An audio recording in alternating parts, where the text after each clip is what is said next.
11장 2절부터 13절입니다. 그 해가 돌아와 왕들이 출전할 때가 되매 다윗이 요압과 그에게 있는 그의 부하들과 온 이스라엘 군대를 보내니 그들이 암몬 자손을 멸하고 랍바를 에워쌌고 다윗은 예루살렘에 그대로 있더라. 저녁 때에 다윗이 그의 침상에서 일어나 왕궁 옥상에서 거닐다가 그곳에서 보니 한 여인이 모욕을 하는데 심히 아름다워 보이는지라. 다윗이 사람을 보내 그 여인을 알아보게 하였더니 그가 아뢰되 그는 엘리암의 딸이요 햇사람 우리아의 아내 바세바가 아니니까 하니, 다윗이 전령을 보내어 그 여자를 자기에게로 데려오게 하고 그 여자가 그 부정함을 깨끗하게 하였으므로 더불어 동침하매 그 여자가 자기 집으로 돌아가니라. 그 여인이 임신하매 사람을 보내 다윗에게 말하여 이르되 내가 임신하였나이다 하니라. 다윗이 요압에게 기별하여 햇사람 우리아를 내게 보내라 하매 요압이 우리아를 다윗에게로 보내니 우리아가 다윗에게 이르매 다윗이 요압의 안부와 군사의 안부와 싸움이 어떠했는지를 묻고 그가 또 우리아에게 이르되 네 집으로 내려가서 발을 씻으라 하니 우리아가 왕궁에서 나가매 왕의 음식물이 뒤따라가니라. 그러나 우리아는 집으로 내려가지 아니하고 왕궁 문에서 그의 주의 모든 부하들과 더불어 잔지라. 어떤 사람이 다윗에게 이르되 우리아가 그의 집으로 내려가지 아니하였나이다. 다윗이 우리아에게 이르되 네가 길 갔다가 돌아온 것이 아니냐? 어찌하여 내 집으로 내려가지 아니하였느냐 하니 우리아가 다윗에게 아뢰되 언약궤와 이스라엘과 유다가 야영 중에 있고 내 주 요압과 내 왕의 부하들이 바깥들에 진치고 있거늘 내가 어찌 내 집으로 가서 먹고 마시고 내 처와 같이 자리이까? 내가 이 일을 행하지 아니하고로 왕의 살아계심과 왕의 혼의 살아계심을 두고 맹세하나이다 하니라. 다윗이 우리아에게 이르되 오늘도 여기 있으라. 내일은 내가 너를 보내리라. 우리아가 그날에 예루살렘에 머무니라. 이튿날 다윗이 그를 불러서 그로 그 앞에서 먹고 마시게 짓고 취하게 하니 저녁 때에 그가 나가서 그의 주의 부하들과 더불어 침상에 눕고 그의 집으로 내려가지 아니하니라. 아멘. 찬양하겠습니다. 본문은 요즘 우리가 묵상하고 있는 본문입니다. 그리고 오늘 11장의 주인공은 우리는 다윗이라 그렇게 부르고 실제로 이것은 다윗 이야기이죠. 하지만 저는 오늘 설교의 제목처럼 다윗보다도 우리아를 주목하고 싶습니다. 왜 제가 우리아라는 사람을 주목하게 되었을까? 그건 우리 예수님의 족보 때문입니다. 마태복음 1장 1절은 이렇게 메시아, 즉 예수 그리스도의 계보를 설명합니다. 아브라함과 다윗의 자손 예수 그리스도의 계보라. 아브라함 이삭을 낳고 이삭은 야곱을 낳고 야곱은 유다와 그의 형제들을 낳고 유다는 다말에게서 베레스와 세라를 낳고 베레스는 헤스론을 낳고 헤스론은 람을 낳고 5절입니다. 살몬은 라합에게서 보아스를 낳고 보아스는 루스에게서 오벳을 낳고 오벳은 이새를 낳고 이새는 다윗왕을 낳으니라.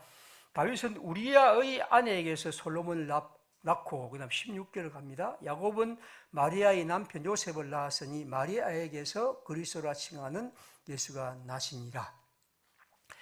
여러분 이 계보를 보면 이 다윗 아브라함, 다윗, 예수 그리스도의 이 계보에서 모든 것은 세습입니다. 다시 말하면 그 앞에 아버지가 누구냐에 따라서 계속 이어지는데 세습이 아닌 이름들이 등장합니다. 그 이름이 5 이름인데 3절에 다말, 그리고 5절에 라합, 그리고 5절에 룻, 그리고 16절에 마리아, 그리고 6절에 우리아입니다. 근데 다말과 라합과 룻과 마리아는 여성들이죠. 그러니까 이런 사람들은 그리스도의 계보에 이름이 오를 수 없는 사람인데 이 사람들은 하나님의 백성으로서 그리스도의 계보에 오를 만큼 위대한 사람이었다는 것이고 이 4사람에 대한 얘기를 했습니다. 제가 틈틈이 이 4사람의 얘기는 했기 때문에 오늘은 그 중에 유일하게 남자 한 사람이 있습니다. 그게 바로 우리아란 사람입니다. 성경은 여기 다시 6절에 보면 이렇게 되죠. 이새는 다윗왕을 낳으니라. 다윗은 우리아의 아내에게서 솔로몬을 낳고 했습니다. 다윗은 우리아의 아내에게서 솔로몬을 낳았다. 여기 앞에 보면 다말, 라합, 룻, 마리아 이렇게 되는데, 그러니까 보통 이렇게 하면 우리아의 아내는 누굽니까? 우리가 지금 말대로 바세바입니다. 그러니까 이렇게 해야 되죠. 다윗은 바세바에게서 솔로몬을 낳고 이렇게 적어야 하는데, 놀랍게 성경은 바세바라는 이름이 없어졌습니다. 우리가 지금 읽은 성경에도 바세바가 등장하고 바세바는 아주 실명 이름이 잘 나와 있습니다. 그런데 이 계보는 앞에 있는 다말이나 라합이나 룻이나 마리아와 같은 여성들의 이름은 그에게서 이렇게 아이가 낳았다고 얘기하는데, 여기 바세바라는 이름은 없어지고 우리아의 아내 그렇게 설명하고 있습니다. 저는 그런 의미에서 이 성경을 계속 생각해 오면서 왜 성경은 우리에게 바세바라고 말하지 않고 우리아의 아내라고 했을까? 실제로 솔로몬은 그렇게 태어난 아이가 아닌데 왜 우리아의 아내라고 했을까? 결국 우리에게 중요하게 여겨야 할 것은 이 우리아라는 사람이란 거죠. 우리아라는 사람을 주목하게 합니다. 그는 세습된 그런 사람이 아니고 전혀 다른 족보에 성장한 사람이었는데 그 사람이 예수 그리스도의 계보에 들어왔고 그 사람의 계보를 통해서 그리스도의 얘기를 우리가 생각하고 살펴가라는 것입니다. 이제 우리는 이 말씀을 생각하면서 오늘 본문을 다시 보겠습니다. 11장 1절부터는 다윗의 얘기입니다. 그 당시 이 전쟁을 수행하는 데는 왕들이 항상 출전을 했죠. 그래서 다윗도 지금까지는 수많은 전투를 치루었고 우리는 앞에서 그것을 많이 봅니다. 그러나 이 다윗이 왕위에 오르자 오늘 보면 그 전쟁을 군대 장갑 요압에게 맡겨버리죠. 그리고 이제 다윗은 왕궁에서 있었습니다. 이스라엘 군대는 암몬 사람과 전쟁하기 위해서 나섰고 다윗은 왕궁위를 거닐다가 목욕하는 바세바라는 여자를 발견합니다. 그리고 그 사람을 보니 매우 아름답게 여겼고 그래서 그가 누구인지를 알아보게 하죠. 그가 보낸 부하들이 말합니다. 이 사람은 헷사람 우리아라는 사람의 아내입니다. 우리아의 아내란 말은 이 사람은 다른 사람과 혼인한 여자란 거죠. 그러므로 그것은 결코 성경의 법에 따른다면 그를 자기의 아내로 맞이할 수 없습니다. 그는 23장에 보면 다윗의 정예 부대에서 싸우는 사람입니다. 사무엘하 23장 39절에 보면 이렇게 되죠. 다윗의 충성스러운 장수들을 소개하면서 헷사람 우리아라 이상 총수가 37명이었더라. 37명의 아주 훌륭한 장수 가운데 한 사람이 바로 우리아입니다. 그는 바세바가 혼인한 여자인 줄 알면서도 그를 데려오고 그와 잠을 잡니다. 그리고 그 바세바는 그를 통해서 임신합니다. 아마 우리아의 아내가 막 생리가 끝난 뒤였으므로 그 잉태한 아이는 다윗의 아이일 수밖에 없죠. 율법에 따르면 그것은 큰 범죄입니다. 자, 그럼 이제 다윗은 자기가 이렇게 했지만 아이가 생길 것까지는 생각하지 못한 것 같습니다. 그래서 어떻게 할까 하고 생각하다가 하나의 장기를 내죠. 그게 뭡니까? 전쟁터에 나와 있는 그의 남편 우리아를 이제 집으로 부릅니다. 그래서 지금 휴가라고 하죠. 요압 장수에게 보내서 그 우리아를 집으로 가서 휴가를 보내죠. 그래서 그가 휴가가 오면 자기 아내와 잠자리를 갖게 함으로써 자기 자신의 이 죄가 덮어질 것이라고 생각하죠. 왜냐하면 우리아의 아이로 이제 간주하게 될 것입니다. 여기 8절에 보면 이 우리아가 오자 이 임금 다윗 왕이 그에게 집으로 가서 아내와 지내라고 하면서 여기 보면 왕의 음식물이 뒤따르더라 했습니다. 왕이 먹는 음식물 한번 생각해 보시면 우리도 사극 같은 데 보면 왕이 먹는 음식이 얼마나 진수성찬인지 압니다. 우리야는 한 번도 보지 못했을 엄청나게 맛있는 고급 음식을 이 왕이 제공하죠. 집에 가서 먹어라 하면서 보냅니다. 그런데 성경에 보면 우리야는 집으로 가지 않고 그의 친구들과 함께 왕궁 그 문 옆에서 잡니다. 다윗은 첫 번째 자기 생각이 잘못된 그게 실패한 줄 알고 두 번째 부릅니다. 그리고 여기 12절부터 13절에 보면 여러분 그냥 자세히 읽어보시면 이런 내용입니다. 그를 이제 데리고 와서 이렇게 말하죠.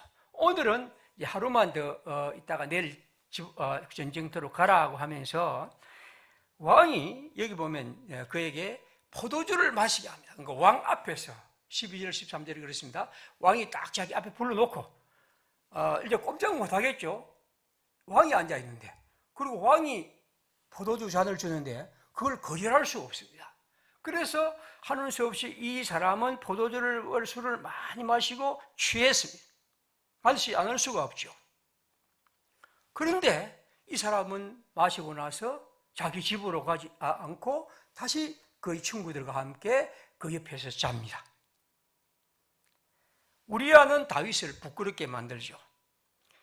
이 신하는 결국 자기 집으로 가지 않고 집에 옆에서 잠으로써 임금의 계획은 물거품이 되고 맙니다. 이 꾀가 실패하자 우리가 읽지 않았지만 14절부터 우리가 지난 주에 묵상한 것처럼 다윗은 전쟁의 최전방으로 이 사람을 일부러 보내고 결국 술술져서 이 사람을 죽게 하고 그것이 끝납니다. 성경은 그것을 말합니다. 다윗의 행동이 하나님 보시기에 악하였더라. 아주 명확하게 평가하고 이 얘기를 끝냅니다. 물론 그 이후에 이 일로 인해서 다윗은 엄청난 고통을 겪게 되고 그의 생애는 이제 모든 것이 엄청난 문제를 갖게 되죠. 지금껏 우리는 이 본문을 다윗의 범죄란 관점에서 이것을 다루었습니다.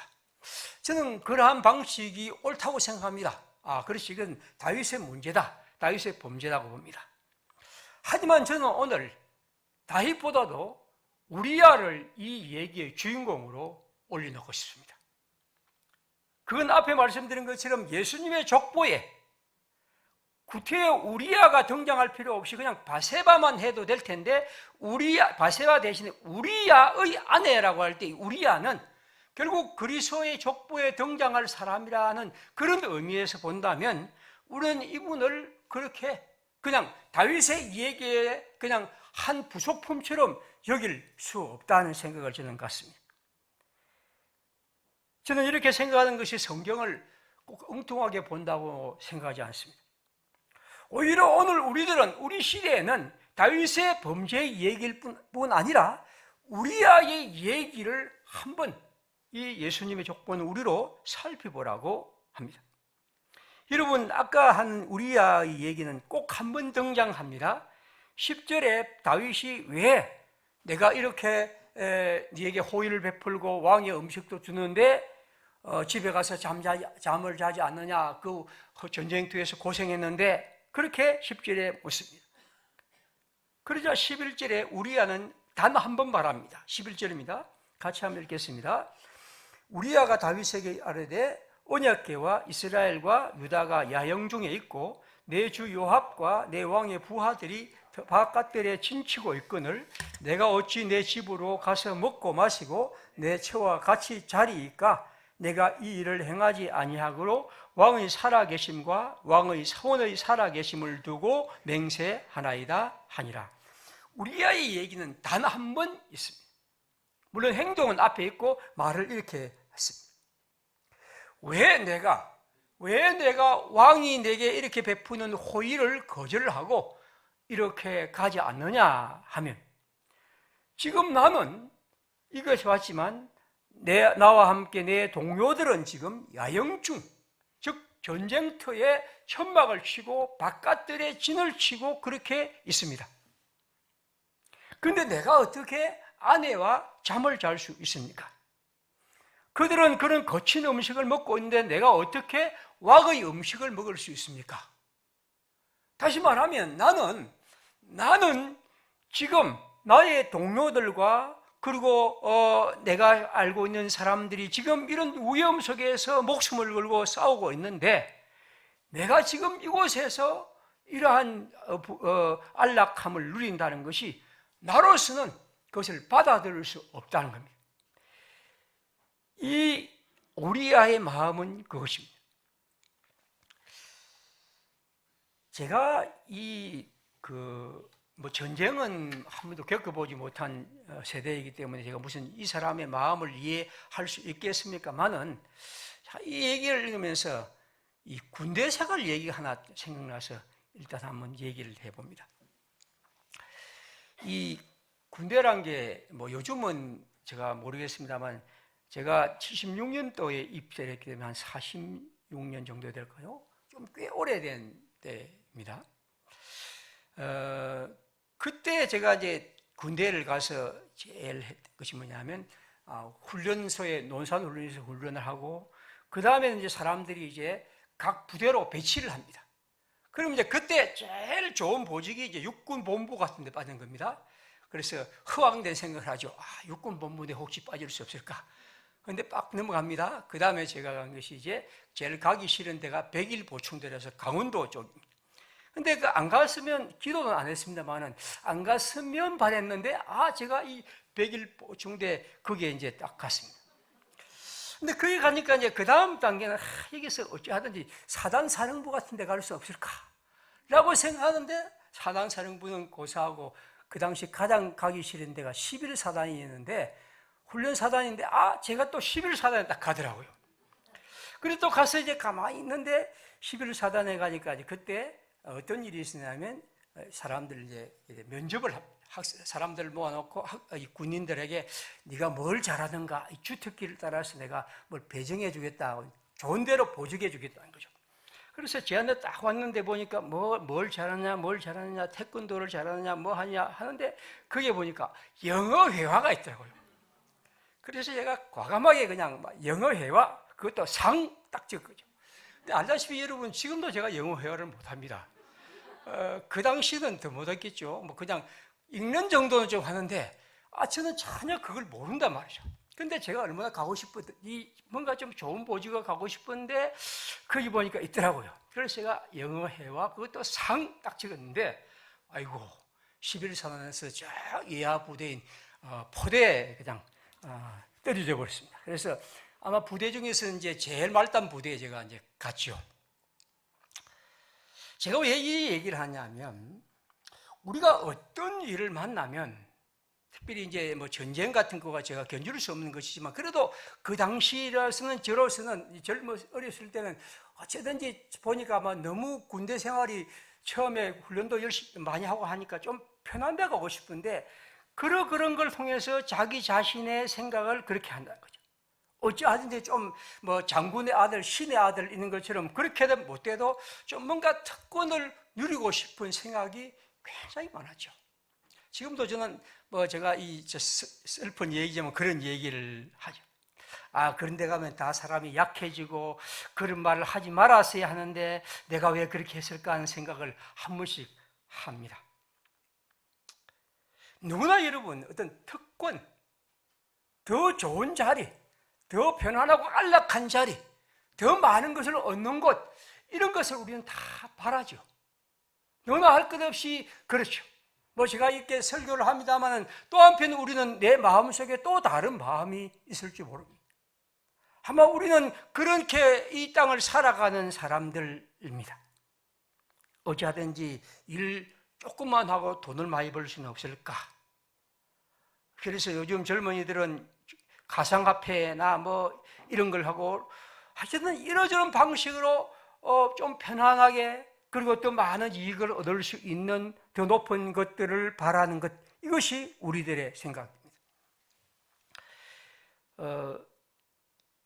지금 보여드리는 이 화면은 제가 보진 않았습니다만 신문에 보니까 지하철 서울의 지하철 1호선 의정부 역사에 이제 적혀 있는 그림 그인데 한번 보시겠습니다.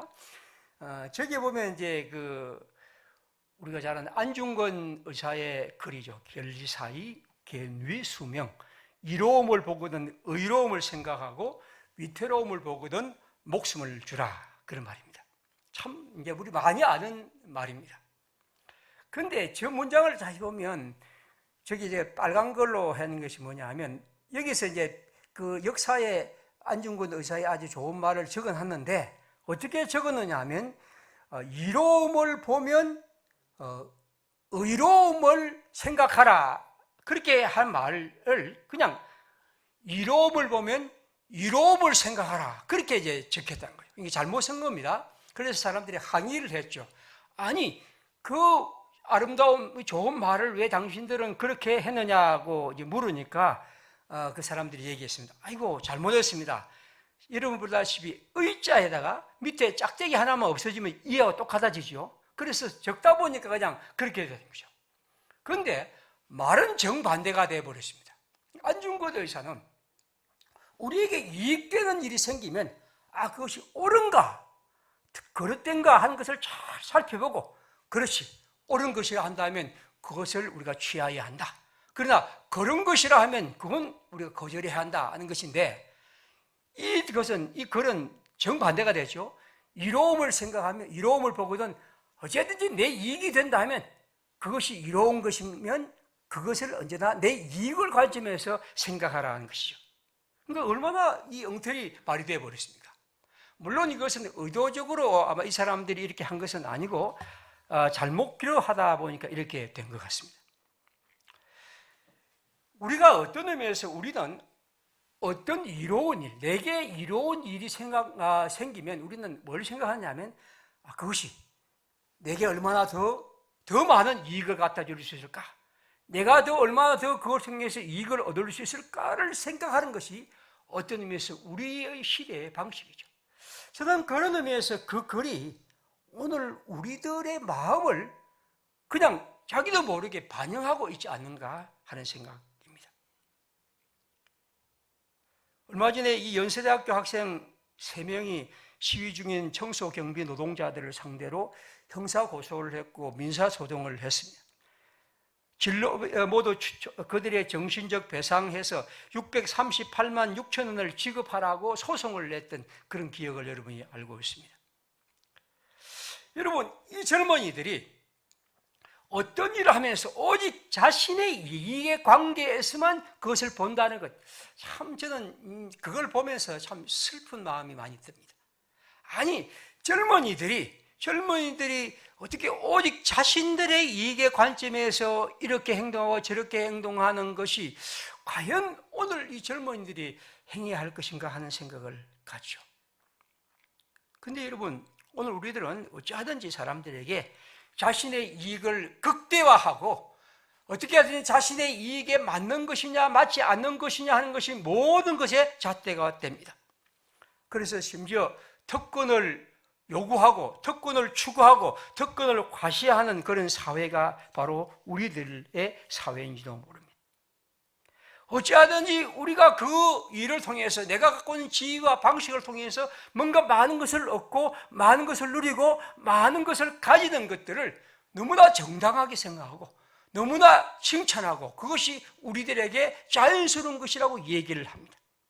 만약 이 우리아에 얘기한다면 우리아는 자기가 원한 것도 아니고 왕이 그렇게 자기에게 이것을 제공하고 그가 그것을 누리고 그리고 어떤 의미에서 우리아는 매우 훌륭한 장소로서 그것을 능히 누릴 수 있는 자였지만 그러나 그는 그것을 거부하고 그리고 그와 함께 있는 동료들의 그런 야영하고 지금 고통하고 죽음의 앞에 살아가는 삶을 생각하며 그 길을 거부하고 있는 것이죠.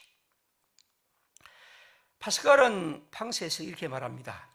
귀족 신분이란 얼마나 큰 특권인가. 18살이 되면서부터 출세의 길이 열려 명성을 얻고 존경까지 받게 된다. 보통 사람은 기껏해야 50살에나 주을 수 있는 자격이다. 그들은 힘들이지 않고 30년이나 덕을 본 셈이다. 파스칼이 이렇게 말한 것은 이겁니다. 왜 당신들은 그리스도의 복음을 얘기하고 그리스도의 복음을 받아들이려 하면 우리는 이성을 통해서, 논리를 통해서, 합리적인 방식을 통해서 보면 그건 받아들일 수 없다고 얘기를 한다는 거죠. 그래? 그럼 여러분들이 살아가는 세상이 그렇게 이성적이고 합리적이고 논리적이고 그러냐? 이런 걸 생각해 보라는 거죠.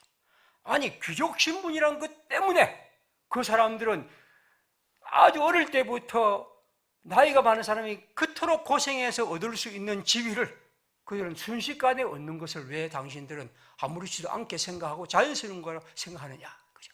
파스칼은 그런 걸 통해서 오늘 그리스도의 복음이 우리에게 논리의 이성에 어긋난다는 생각할 사람들에게 당신들의 삶과 우리들의 모든 행동도 그렇지 않다는 거죠.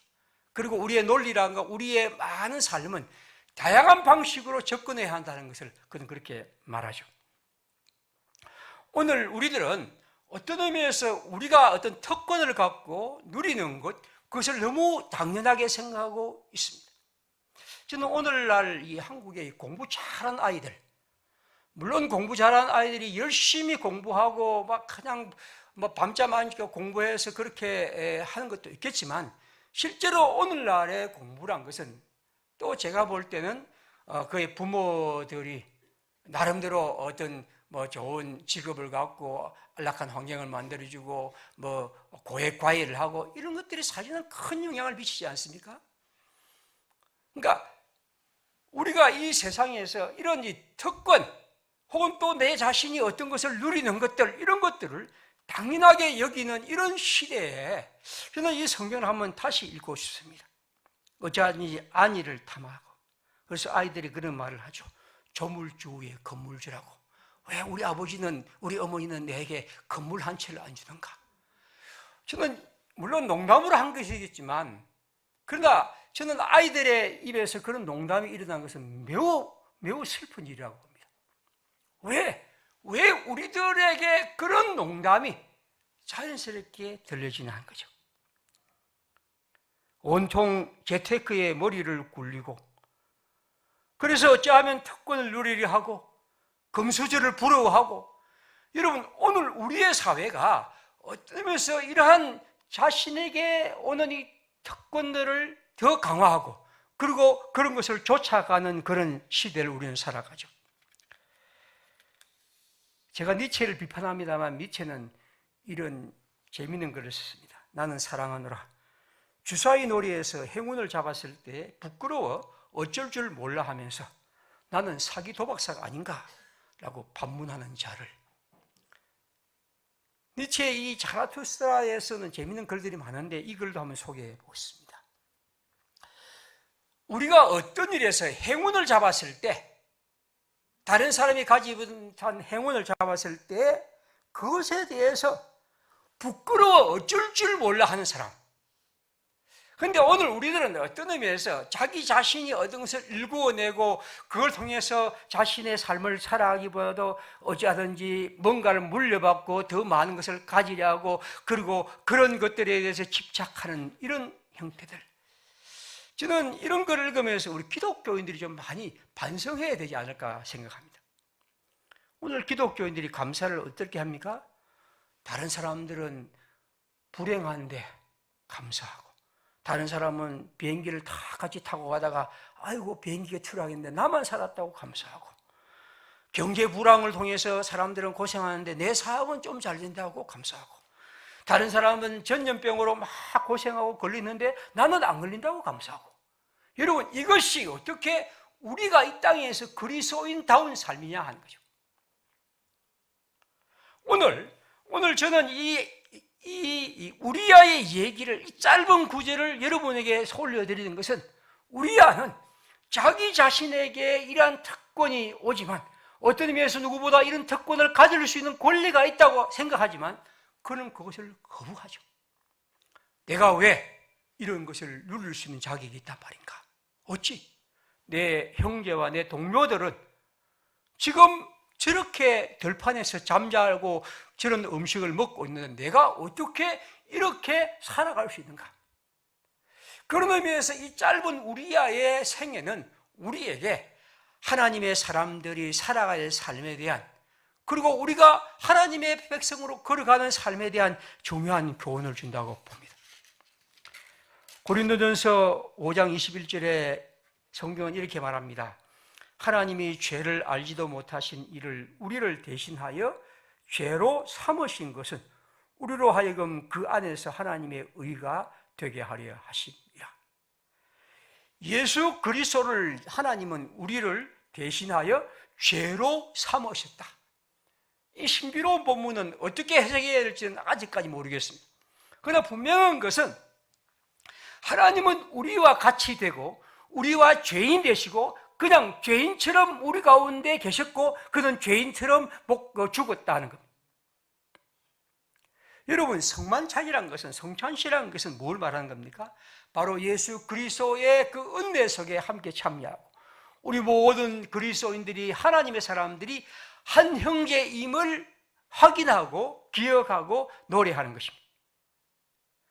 그러므로 오늘 이 성경의 얘기는 우리로 하여금 하나님의 사람이 이 세상에서 살아가는 삶에, 너무 오늘 우리 시대가 특권과 또 자기 자신의 모든 것들을 누리고 또 올라서리하고 그리고 자기 중심으로 살아가는 이런 시대에 우리야라는 사람의 이 짧은 얘기를 통해서 우리로 하여금 하나님의 사람이 이 시대에 살아갈 길을 말하고 있지 않는가 하는 것입니다. 아까 읽은 마태복음 1장에서 우리는 예수 그리스도의 족보에 들어온 5사람, 다말, 룻, 라합, 마리아. 다말은 어떤 사람입니까? 율법의 권리를 거부하는 시아버지를 향하여 그 부당함에 도전한 사람입니다. 룻은 하나님의 백성으로 살기 위해서 미적거리는 남자보다도 더 주체적으로 자기의 사랑을 고백하고 돌진한 사람입니다. 라합은 목숨을 걸고 하나님의 사람들을 숨겨준 기생입니다. 마리아는 온갖 오해와 위험을 무릅쓰고 성령의 잉태에 자신의 몸을 들인 그런 사람입니다. 그리고 오늘 우리야는 바로 자신에게 부여한 특권과 가장 안일한 모든 것들을 거부하고 우리가 이 땅에서 살아가는 삶이 무엇인지를 보여주는 훌륭한 사람입니다. 히브리서 11장 4절을 말합니다. 믿음으로 아벨은 가인보다 더 나은 제사를 하나님께 드림으로 의로운 자라 하시는 증거를 받았으니 하나님이 그 예물에 대하여 증언하심이라. 그가 죽었으나 그 이름 믿음으로서 지금도 말하느니라. 아벨은 가인에게 죽었지만 그 믿음으로 지금도 말합니다. 우리야는 다윗의 손에 의해서 죽었지만 그는 그 믿음으로 지금도 우리에게 말합니다. 우리는 우리야를 불쌍한 사람, 희생자라고 생각하지 말아야 합니다. 오히려 저는 오늘 설교 제목처럼 우리야는 참 아름다운 사람이라고 부릅니다. 그는 단순한 희생자가 아니라 그리스도 예수의 족보에 올릴 만한 훌륭한 사람입니다. 오늘 우리와 같은 참 아름다운 사람들이 필요하죠. 예수의 계보를 이어갈 사람은 누구입니까? 우리와 같은 사람입니다. 혼자 누릴 수 있는 특권을 거부하는 사람, 혼자 안일함을 부끄러워하는 사람, 혼자 누리는 기쁨을 망설이는 사람, 그렇죠. 한대잠을 자는 진영의 군사들을 생각하며 목숨을 걸고 고생하는 동료들을 눈에 그리는 사람, 이런 사람이 예수의 계보를 이어가는 사람입니다. 오늘 우리가 이 땅을 살아가면서 우리야란 이 짧은 기록을 통해서 저는 이 시대에 특별히 오늘 우리는 너무 그리스도인들마저도 이 세상에서 더 높아지려고, 더 많이 가지려고, 더 특권을 누리려 하고, 더 모든 위에 군림하려는 이런 시대, 자기의 그 어려운 처지에서 하나님의 사람으로 살아가는 것이 무엇임을 말한 사람, 우리야를 소개합니다. 그는 예수 그리스도의 계보에 등장합니다. 오늘 예수 그리스도의 계보를 이어 이 세상에서 복음을 전할 수 있는 사람은 누구입니까? 우리와 같이 하나님의 백성으로 살아가는 사람, 그의 형제와 벗들과 그리고 하나님의 백성으로서 살아가는 삶이 무엇임을 그의 삶을 통해서 짧지만 정언한 사람이겠죠. 그리스도 예수는 우리의 연약함을 동정하면서 그렇게 살아가도록 우리를 부르십니다. 그 부름이 우리들 삶에 있기를 기도하고 그렇게 사신 그리스도께서 오늘도 우리에게 힘 주시리라 믿습니다. 우리 함께 시간 기도하겠습니다. 이 땅을 살아가면서 그리스도인들은 이 세상의 사람들과 다르게 또 하나님의 사람으로 살아가야 한다고 주께서 말씀하십니다. 그것은 고생스러운 삶이 아니고 그리스도 예수께서 우리에게 말씀하신 것처럼 가장 행복하고 복된 명예로운 삶입니다. 하나님의 백성으로 우리 모두 그렇게 살아가 우리 주 예수 그리스도의 살아계심을 이 땅에 증언하는 하나님의 사람들이기를 바랍니다. 기도하겠습니다.